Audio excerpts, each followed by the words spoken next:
বন্ধুরা, আসসালামু আলাইকুম ওয়া রাহমাতুল্লাহি ওয়া বারাকাতুহু। আমরা এসেছি দক্ষিণ দিনাজপুরের গঙ্গারামপুর থেকে প্রায় 6 কিলোমিটার বামে প্রবেশ করতে হবে। নারায়ণপুর বলে একটা গ্রাম রয়েছে, আর সেই গ্রামের কাছেই সেই গ্রামে অবস্থিত রয়েছে পীরপাল দরগা। এই দরগাটা মানে প্রতিটা আছে ইখতিয়ার উদ্দিন মোহাম্মদ বিন বখতিয়ার খলজির একটা মাজার রয়েছে এখানে। আর চলুন আমরা আপনাদেরকে মাজারটা দেখাই। আসুন আমার সঙ্গে। এটা একটা ঘাট বা সিঁড়ি ছিল।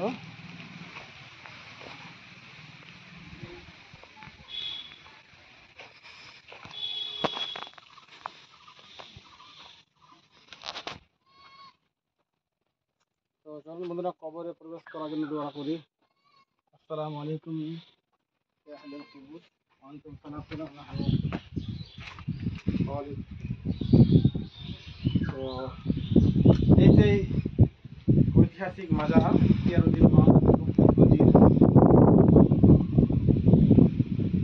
তো দেখুন, এখানে পুরো একটা মানে হিন্দুরা করেছে না মুসলিমরা করেছে বলা যাবে না, একটা সিরকি পরিবেশ। এরা এখানে দরগাতে ঘোড়া এরা সাজিয়ে রেখেছে। দুই বন্ধু আমরা চলে এসেছি আজকে। তো এই ঐতিহাসিক একটা মাজার, এর সত্যতা জানি না, এর সত্য না মিথ্যা, মানে আছে কিনা এর মধ্যে আদৌ বা অন্য কোনো আছে কিনা। তো ওর ইতিহাসটা আপনাদেরকে ডিসক্রিপশন বক্সে বা সম্পূর্ণ তুলে ধরবো ইনশাআল্লাহ। তো খুব একটা বিচ্ছিরি পরিবেশ, ইতিহাসের কি নির্মম অবস্থা একবারে, যে আল্লাহ তাআলা এরকম একটা শাসকের খবর পেয়ে এমন একটা সামনা সারা এলাকায় রেখেছে যে মানে যার পর নয়। আর খিচুড়ি মিচুড়ি কি সব এখানে চাড়িয়ে চাপিয়ে দিয়ে একটা দুর্গন্ধময় পরিবেশ করে রেখেছে। এটা আল্লাহর ওলি পরিবেশ যা হওয়া উচিত সেরকম করেনি। আশেপাশে হয়তো মুসলিম জনপদ থাকলে এর হয়তো পরিচর্যা হতো বা সেই শিরক বিদআতগুলো হয়তো হতে পারতো না। তো খুব মানে দুঃখ কষ্ট যে একজন বড় মহান ঐতিহাসিক শাসক খলিফা, সুলতান ছিলেন তিনি, ইসলামী খেলাফতের প্রতিষ্ঠাতা ছিলেন বাংলায়। তো তো এবার আপনাদেরকে দেখাতে চলেছি ওই এই দরগার পাশে অবস্থিত এক ঐতিহাসিক পুকুর বা দিঘি বলতে পারেন।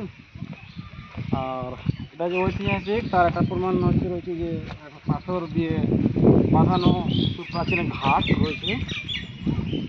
আর পাথরগুলো যে ঐতিহাসিক যুগের তার একটা নিদর্শন রয়েছে এখানে, যে মানে এই যে কারুকার্য খচিত এই পাথর মানে এখানে রয়েছে। এখানে দেখুন পুরো এটা একটা ঘাট ছিল।